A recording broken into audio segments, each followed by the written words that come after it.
ओम गणेशाय नमः। बोल विष्णु भगवान की जय। वैशाख महात्म का 13वां अध्याय।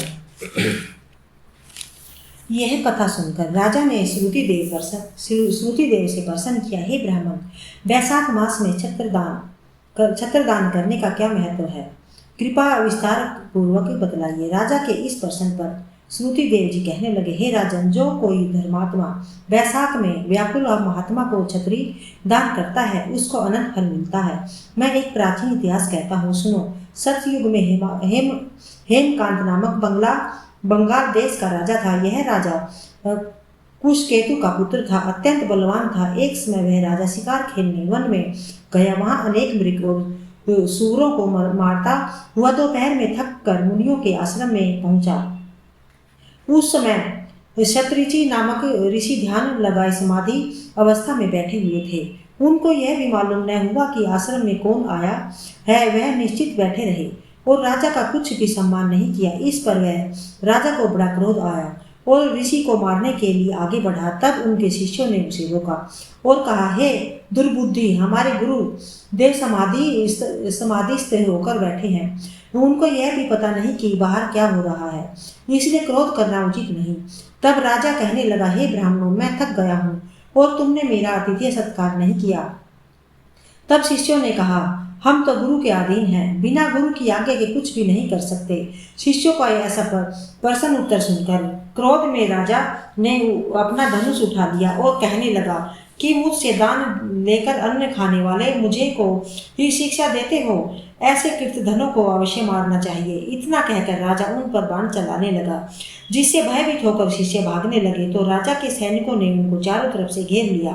राजा ने उनमें से 300 शिष्यों को मार दिया, शेष भाग गए। जब आश्रम में कोई न रहा तो सैनिकों ने वहां की सभी वस्तुएं लूट कर खूब भोजन किया। सायकाल राजा जब अपने घर आया तो उसके पिता कुशकेतु ने यह सारा वृत्तांत सुनकर पुत्र की बहुत निंदा की तथा घर से निकाल दिया। जब पिता ने उसे त्याग दिया तो वह वन को चला गया और अत्यंत व्याकुल हो इधर उधर फिरने लगा और ब्रह्म हत्या उसे सताने लगी। इस प्रकार उस दुरात्मा को फिरते फिरते 28 वर्ष बीत गए। तब एक दिन तीर्थ नामक ऋषि वैशाख मास में तीर्थ यात्रा करते हुए उसी वन में आए और धूप से व्याकुल हो मूर्छा खाकर गिर पड़े। देवयोग से हेमकांत ने मन में मुनि को गिरते हुए देखा। देख दया उत्पन्न हुई। उसे धाक के पत्तों की छतरी बना के मुनि के सिर पर लगाई और अलम्बुसा का जल पिलाया। इस उपचार से वे मूर्छा से निवृत्त हुए तथा इंद्रियों में कुछ चैतन्यता आ जाने से सने सने गांव में पहुंचे। इस छत्री दान से पुण्य के प्रभाव से उसकी 300 ब्रह्म हत्याएं क्षण भर में दूर हो गई। तब उसे बड़ा विस्मय हुआ कि मेरे द्वारा इतने प्राणियों को इतना कष्ट देने पर भी मेरी ब्रह्म हत्याएं कैसे दूर हो गई, किसने दूर की और कहाँ गई, इसका क्या कारण है। वह ये सोच ही रहा था कि उसकी मृत्यु निकट आ गई और उसे संग्रहणी रोग लग गया। जब उसके प्राण निकलने लगे तो 3 बड़े बड़े भयंकर यमदूत दिखाई पड़े और वे हेमकांत को मारने लगे।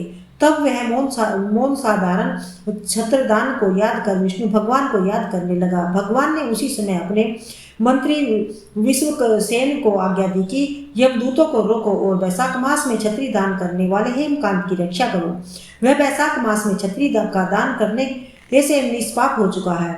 इस कारण तुम उसे कुशकेतु के पास ले जाकर उसका राज्य भी दिलाओ। भगवान की इस आज्ञा को पाकर विश्व के सेन हेमकांत के पास जा पहुंचा। उसने उसे यमदूतों से मुक्त कराया और निरोग भी कर दिया। फिर वह उसे साथ लेकर उसके पिता के पास पहुंचा। उन्हें भगवान विष्णु का आदेश सुना दिया। भगवान की आज्ञा को शिरोधार्य कर राजा कुशकेतु ने हेमकांत को अपना राजपाट सौंप दिया और स्वयं पत्नी को साथ ले वन में तपस्या करने के लिए चल दिया। हेमकांत वैशाख मास के प्रभाव को समझ चुका था, अतः उसने बड़ी लगन के साथ सदैव वैशाख मास का सेवन किया, यथोचित दान दिया, छत्री और जल का दान किया। इस पुण्य के प्रभाव से वह सभी प्रकार से सुखी और संपन्न बना रहा। उसके यश और वैभव में निरंतर वृद्धि होती रही। वह इस लोक में समश्रेष्ठ सुखों को भोगता हुआ पुत्र पौत्र आदि से भी सुखी बन रहा और अंत में विष्णु लोक को प्राप्त हुआ। हे राजन, इस प्रकार यह व्रत धर्म अर्थ काम तथा मोक्ष इन चारों फलों को देने वाला है। यह वैशाख मास सचमुच ही अति श्रेष्ठ फल देने वाला है। 13वां अध्याय समाप्त।